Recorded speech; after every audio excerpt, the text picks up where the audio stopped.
So well guys, detail video आप लोगों को हीरो की एक्सपल्स 421 के ऊपर तो मिल ही गया होगा। अब उसमें भी काफ़ी लोग मुझे कमेंट करने लगे कि भाई जो हीरो की तरफ से आने वाली एक्सपल्स 160 है, जिसकी स्पाई शॉट्स हम लोगों के सामने हैं, कब तक वो बाइक आएगी, क्या प्राइसिंग रहने वाला है, क्या फीचर्स रहने वाला है, क्या क्या चीज़ें ये बाइक जो है ऑफर कर देगी, उन सभी चीज़ों के बारे में आज की वीडियो में हम लोग बात करने वाले हैं। बाकी बाय द वे, अगर आप भी चाहते हो कि मैं किसी टॉपिक के ऊपर वीडियो बनाऊं या किसी बाइक से रिलेटेड आपको इन्फॉर्मेशन चाहिए, तो आप मुझे कमेंट कर सकते हो। मैं पूरी कोशिश करूंगा कि मैं जल्दी से जल्दी आप लोगों के लिए वीडियोस लेकर के आऊं। अब हीरो एक ऐसी कंपनी है कि जब इंडियन मार्केट के अंदर किसी ने भी ये चीज एक्सपेक्ट नहीं करी थी ना कि भाई कोई आप लोगों के लिए एडीवी टाइप की बाइक लेकर के आई जाए, तो उस वक्त हीरो ने अपनी इंपल्स जैसी बाइक को जो है इंडियन मार्केट के अंदर लॉन्च किया था। खैर उस वक्त जो है उतना ज़्यादा क्रेज नहीं था लोगों में लद्दाख जाने का, या उतना टाइम यूट्यूब का भी नहीं था जिस टाइम जो है वो बाइक आई थी। सो उतना ज़्यादा लोगों को जो है हाईलाइट भी नहीं हो पाया था। बट आज के टाइम में अगर आप लोग देखते हो ना, तो स्पोर्ट्स बाइक अच्छी चीज़ है, नेकेड बाइक भी अपनी जगह बहुत ज़्यादा अच्छी है, बट काफ़ी लोग ऐसे हैं जिन्हें टूरिंग मशीन या फिर एक एडीवी टाइप की मशीन जो है वो चाहिए ही चाहिए होती है। एंड इंडियन मार्केट के अंदर आपको ऐसी बहुत सारी बाइक्स मिलेगी, चाहे मैं रॉयल एनफील्ड की तरफ से आने वाली हिमालयन 450 के बारे में बात करूँ या फिर केटीएम की तरफ से आने वाली एडीवी 390 के बारे में ही क्यों ना।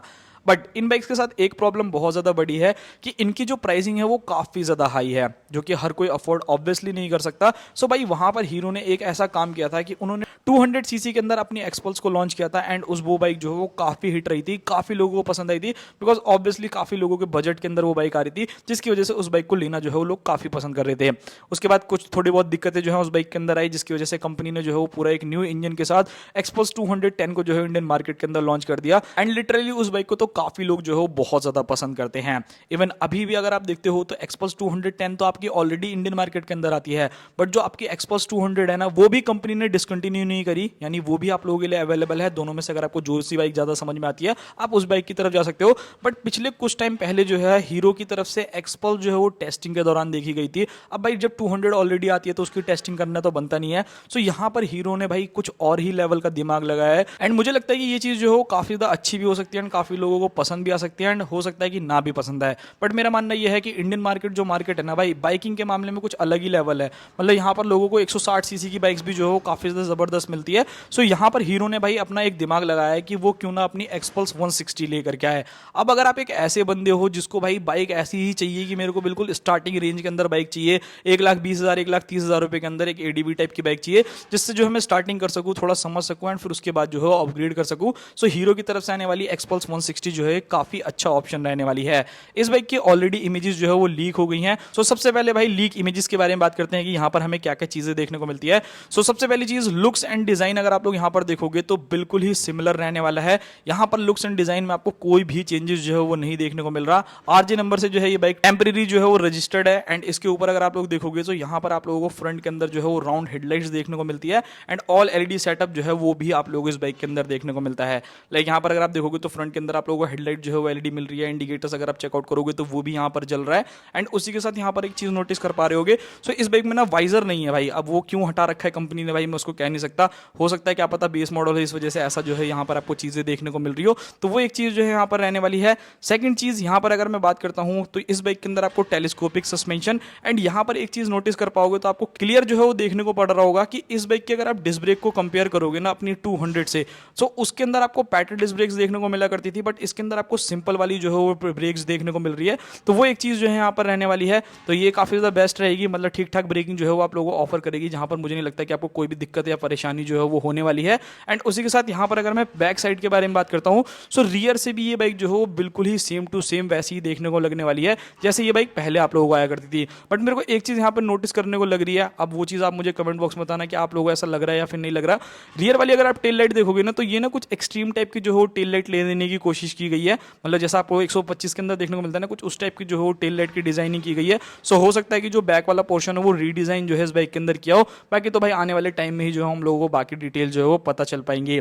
अब इस बाइक के अंदर अगर आप रियर पोर्शन में देखोगे तो यहाँ पर आपको स्पोक व्हील जो है वो देखने को मिल रहे हैं, सिंगल आपको बड़ी सी सीट देखने को मिल रही है, एंड जो है वो टॉप रैक भी आप लोगों को यहाँ पे मिल जाता है। तो ये सारी चीजें जो है वो काफी ज्यादा कमाल की रहने वाली है, जो मुझे काफी ज्यादा बेस्ट लगी। यहाँ पर अगर मैं बात करता हूँ इस बाइक के अंदर आने वाले इंजन के बारे में कि यहाँ पर आपको कौन सा इंजन देखने को मिलेगा, सो यहाँ पर काफी काफ़ी हद तक चांसेस हैं जो कि आपको एक्सट्रीम 164V के अंदर जो इंजन यूज़ होता है ना कंपनी, वही इंजन जो है यहाँ पर यूज़ करेगी। यानी कि यहाँ पर आप लोगों को 163cc का single cylinder oil cool engine देखने को मिलने वाला है, जो लगभग 16.9 bhp तक का maximum power and 14.6 newton metre तक का टॉर्क जो है वो जनरेट करेगा। अब देखो भाई, इस बाइक का कोई कंपटीशन ही नहीं है, तो ऑब्वियसली काफ़ी हद तक ऐसा हो सकता है कि ये बाइक जो है वो मार्केट के अंदर हिट भी हो जाए। बिकॉज इस बाइक का सेगमेंट में देखोगे तो 160cc की बाइक्स तो जरूर आती हैं, लाइक आपको जो नेकेड बाइक्स देखने को मिलती हैं। बट अगर मैं एडीवी के बारे में बात करूँ ना, तो ऐसी कोई सी भी बाइक जो है वो आप लोगों को यहाँ पर नहीं देखने को मिलती है। तो ये सिंगल कॉम्पिटिशन जो है वो रहने वाली है, तो काफी बेस्ट चीज है। बाकी इस बाइक के अंदर आपको 5 स्पीड का गियर बॉक्स देखने को मिलेगा। फीचर्स के बारे में बात करूं तो देखो भाई, थोड़े बहुत फीचर्स का तो आपको अंदाजा लग जाएगा बाइक को देख करके ही, मतलब जो भी स्पाई शॉट्स हम लोगों के सामने है। सबसे पहले ऑल एलईडी सेटअप है, चाहे वो फ्रंट की हेडलाइट्स हो, चाहे वो आपकी टेल लाइट हो, चाहे वो आप लोग इंडिकेटर्स हो, सारी की सारी चीजें जो है वो एलईडी रहने वाली है। बाइक के अंदर आपको डिजिटल जो है वो मीटर देखने को मिलने वाला है। हो सकता है कि इसके अंदर आप लोगों को जो है एक अलग से वेरिएंट, मतलब बेस या टॉप मॉडल वाला हिसाब किताब रहे, जैसा आप लोगों को एक्सट्रीम 160R के अंदर देखने को मिल रहा है ना, कुछ टीएफटी टाइप की डिस्प्ले, वो भी हो सकती है। बट देखते हैं क्या होता है क्या नहीं होता। बट मेरे हिसाब से भाई डिजिटल मीटर जो है वो हो सकता है, उसके काफी चांसेस है। बाइक के अंदर आपको एबीएस देखने को मिलेगा, 12 लीटर का आप लोगों को फ्यूल टैंक मिलने वाला है, सेम जैसा आप लोगों को 200 के अंदर देखने को मिलता है। कंफर्टेबल सीट रहने वाली है। अपसाइड माउंट एग्जॉस्ट जो है वो आपको मिलेगा, जैसे कि आप लोगों को एक्सपल्स 200 के अंदर देखने को मिलता है। एंड हो सकता है कि मे बी अगर इसके अंदर आपको टॉप मॉडल या फिर कुछ और दिया जाए, सो वहां पर आपको क्रूज कंट्रोल जैसी चीजें एंड हैजार्ड लाइट जैसी चीजें भी जो है वो कंपनी ऑफर कर सकती है। तो ये काफी ज्यादा बेस्ट चीज रहने वाली है। ब्रेकिंग सिस्टम के बारे में बात करूं तो देखो, यहाँ की जो ब्रेकिंग है मुझे लगता है कि वो पुरानी वाली से थोड़ी सी चेंज है। हो सकता है कि इस बाइक के अंदर आपको 276 mm की फ्रंट डिस्क एंड 220 mm की रियर डिस्क जो है वो कंपनी ऑफर कर दे इस बाइक के अंदर। मतलब इस पावर के हिसाब से जो है वो सफिशिएंट रहेगी, कोई दिक्कत मेरे हिसाब से नहीं लगता आप लोगों को होगी। बाकी तो भाई रियल लाइफ में चीजें जो है वो काफी ज्यादा अलग होती हैं। टायर साइज के बारे में बात करूं तो हो सकता है कि इस बाइक के अंदर टायर्स जो है या फिर अलॉय व्हील जो है वो थोड़े से चेंज आप लोगों को देखने को मिले। इस बाइक के अंदर वैसे तो अंदाजा लगाया जा रहा है कि 21 इंचेस के जो है स्पोक व्हील्स आपको फ्रंट में एंड 18 इंचेस के जो है स्पोक व्हील आपको रियर में देखने को मिले, जहां पर 90/90 21 इंचेस के फ्रंट में आप लोगों को टायर्स मिलेंगे एंड 120/80 18 इंचेस के जो है रियर में आपको टायर्स मिलेंगे।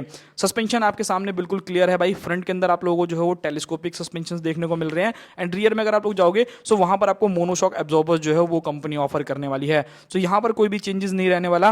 प्राइसिंग के बारे में बात करी जाए तो ये समथिंग अराउंड 1,20,000 से लेके 1,30,000 रुपए के समथिंग अराउंड जो है बाइक कॉस्ट करने वाली है। हो सकता है कि प्राइसेस थोड़ी कम भी हो सकता है थोड़ी सी ज्यादा हो, तो वो एक चीज आप लोग जरूर ध्यान में रखना। ग्राउंड क्लियरेंस आपको अच्छी खासी ऊंची मिल जाती है, ऑलमोस्ट जैसा आपको एक्सपल्स 200 के अंदर मिलता है। 220 mm के आसपास में ग्राउंड क्लियरेंस हो गया, 146 के अराउंड जो है इसका वेट रहने वाला है एंड 825 mm की जो है इसकी सीट हाइट रहने वाली है। सो अगर आप एक शॉर्ट राइडर भी हो ना, तो मुझे लगता है कि आप फिर भी इस बाइक को जो है एक बार को चला लोगे, बिकॉज वेट जो इसका काफी कम है ना, तो इतना ज्यादा फील नहीं होता। एक पैर अगर आप इधर रख के भी चलाना चाहो तो वो सारी चीजें इजिली इस बाइक के साथ कर सकते हो। अब बात करते हैं इस बाइक के लॉन्ग रेट के बारे में। सो जो मैं स्पाई शॉट्स के बारे में बात कर रहा हूँ, ये आज से कम 3-4 महीने पुराने रहने वाले हैं, जिसकी वजह से हो सकता है कि भाई कंपनी जो है वो नेक्स्ट ईयर जो है इस बाइक को इंडियन मार्केट के अंदर लेकर के आए। उससे पहले मुझे नहीं लगता कि आने वाली है, बिकॉज भाई अच्छा खासा टेस्टिंग जो है वो किया जाएगा, सारी चीजों को देखा जाएगा, कितना कंफर्ट है, कितना एवरेज दे रही है, मतलब जितनी भी डिटेल्स रहती हैं वो कंपनी अपने हिसाब से करने वाली है। तो ये एक चीज जरूर देख लेना। बाकी भाई आप मान के चलो कि 2026 की स्टार्टिंग तक या फिर मिड तक जो है ये बाइक आपको इंडियन मार्केट के अंदर मिल जाएगी। मिलते हैं किसी और नेक्स्ट वीडियो में। आई होप आप लोगों को वीडियो पसंद आया होगा। तब तक के लिए बाय बाय।